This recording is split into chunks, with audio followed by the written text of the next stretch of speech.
talking about how it's like in your face, right? So like what I joke about is like I don't have a gavel in my cosmic tools. I'm not running around judging everybody and discriminating, you know. I'm just accepting you for who you are, and I love everybody and I love everyone for who they are. That doesn't necessarily mean I don't like, you know, I might love everybody, but I just don't like the way some people are right now, you know. That doesn't make me want to judge them at all. It's just, there you are. Okay. Great. And that's you. So, you know, and I kind of get into the rambly thing and I don't really get on any points, but I rarely hit points because it's that, you know, it's not necessarily a debate of points and who's smarter than who's else. It's just a flow of comprehension. So it just all leads into something else. These are the sacred, tethers, or what I like to call the sacred weave. Oh yeah, absolutely. I mean, I just ride it and I love it. Exactly. It's like looking at leaves on the ground. You don't determine where the leaves came from. You just know that there are leaves on the ground and they're there. You know what I mean? Right. And personally, my being gets messages from, I will see, I'm very in tune with the visions and the auditory. So I've created my house to be what I call so I set a sacred temple in your soul. So I've brought that out of my soul and created it into my house. So it's protected, you know what I mean? And all these things. And we all have our different tools for doing that. And what was I trying to say? Basically, the way I look at it is that, man, what the hell was I trying to say? Oh, the different ways that I receive messages could be easily through the winds outside, hitting the leaves on the tree, or a cricket, Jiminy's outside my window, you know, or some bird, or I'm seeing some elder of the forest, you know what I mean? So with me, I even tie my spirituality into technology sometimes. I could be saying something and I see something real prevalent, you know, and my phone will go ding dong, right after I say it. Right. You know what I mean? Because there are no coincidences in the universe. Everything happens exactly how it happens. And if you have a thought and then something catches your attention, almost like an alarm going off, that means that there's a lesson to be had there. You know, if you're drawn to a sound, if you're drawn to a sound of a cricket out of a million sounds, that means there's a lesson inside the sound of this cricket that needs to be had. You know what I mean? What's beautiful about that sacred bond is, where does your comprehension meet the cricket's comprehension? Right in the middle. There are no words. It's just a vibration.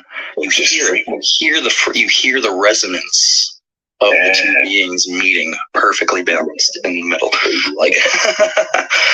Yeah. So, I mean, a lot of people, we'll see, you know, some people in different religions, they see different things. Like in the Eastern teachings, you'll have the Asiatic tribe, or I just made that up, but you know what I mean? Or you have the Indian folks, or you got you know, all these different folks that see all these different deities and things like that. And there's a purpose for that.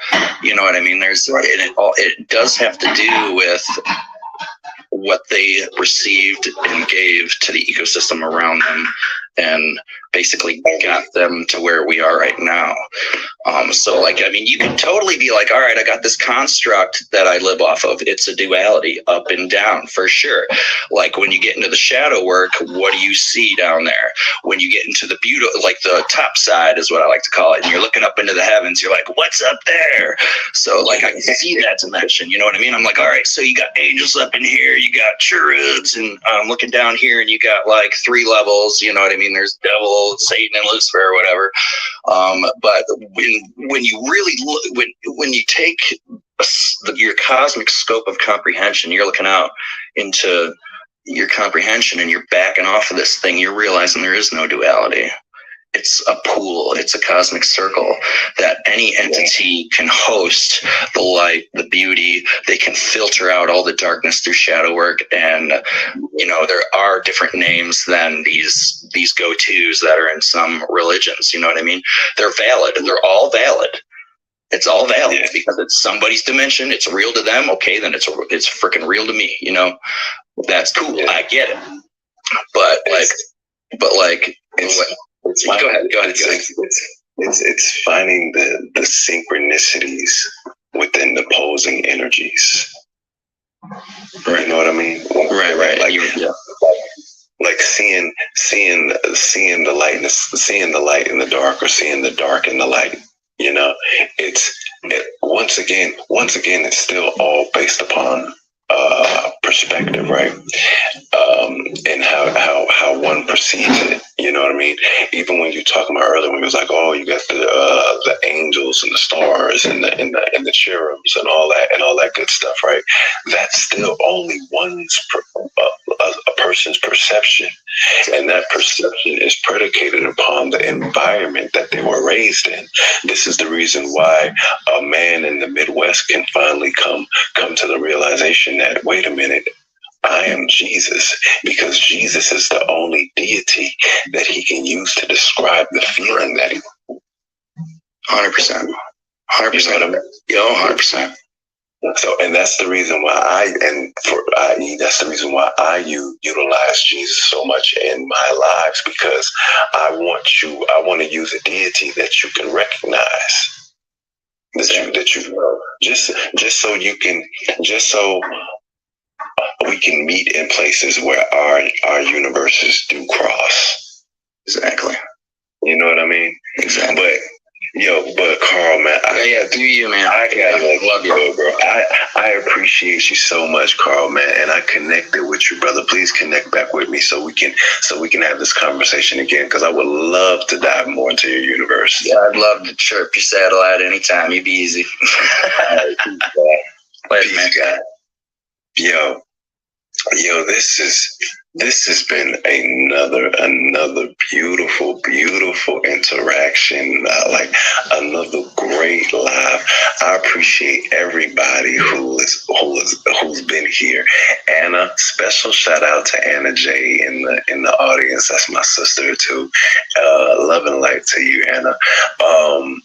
And I just appreciate everybody.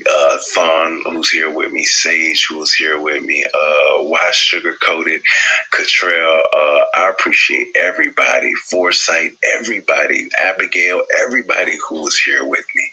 And I want to let y'all know that I am going to start committing myself to doing more of these lives and creating the space to where we can all get on here and express ourselves one God at a time.